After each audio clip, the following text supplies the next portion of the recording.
తంజావూరు అయితే వచ్చేసాము. ఆహా అంకుల్ కరెక్ట్ టైమింగ్. ఓకే, తంజావూరులోని బృహదీశ్వర ఆలయానికి అయితే వచ్చేసాము. లగేజ్ వచ్చేసి బస్ స్టాండ్లోనే లాకర్లో పెట్టేశాము. ఎంట్రన్స్లోనే 2 గాలి గోపురాలు అయితే కనిపిస్తున్నవి.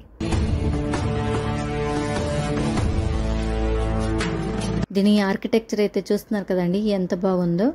ఎంట్రన్స్కి ఎదురుగా అంటే ఎంటర్ అవ్వగానే ఒక మండపం అయితే ఉంది. ఆ మండపంలో అయితే నందీశ్వరుడు కనిపిస్తున్నాడండి. దీన్ని బట్టి మీకు అర్థమై ఉంటుంది ఇది లార్డ్ శివ టెంపుల్ అని. టెంపుల్ అయితే చాలా పెద్దదండి, చాలా విశాలంగా ఉంది. లోపలంతా అతి పెద్దదైన నందీశ్వరుని అయితే మీరు ఇక్కడ చూడొచ్చండి. దీన్ని కేవలం ఒకే ఒక రాయితో మలిచారు. దీని బరువు 20 టన్నుల దాకా ఉంటుంది. అక్కడ కనిపిస్తున్న మెయిన్ టెంపుల్లోకి అయితే ఇప్పుడు వెళ్ళిపోదాము. శివుడు నాట్యం కూడా వేస్తారు కదండి, సో దానికి గుర్తుగా నటరాజ అవతారంలో ఉన్న శివుడి శిల్పాన్ని అయితే మనం ఇక్కడ చూడొచ్చు.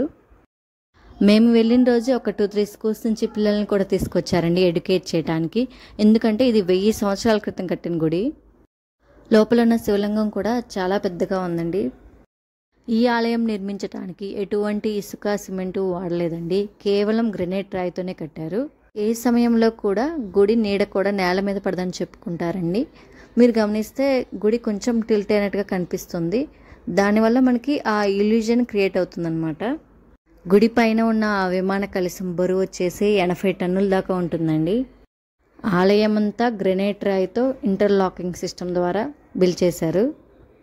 లంచ్ టైం అయితే అయింది, వర్షం కూడా పడేలాగా ఉందండి.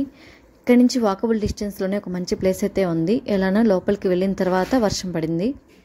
లంచ్ అయితే అయిపోయింది, వర్షం మాత్రం ఆగలేదండి. ఆ వర్షంలోనే ఇంకా ఆటో మాట్లాడుకొని బస్ స్టాండ్కి అయితే వెళ్ళిపోయాము. అక్కడి నుంచి అయితే మేము నెక్స్ట్ మదురైకి వెళ్ళాము. అవి నెక్స్ట్ వీడియోస్తో చూస్తారు.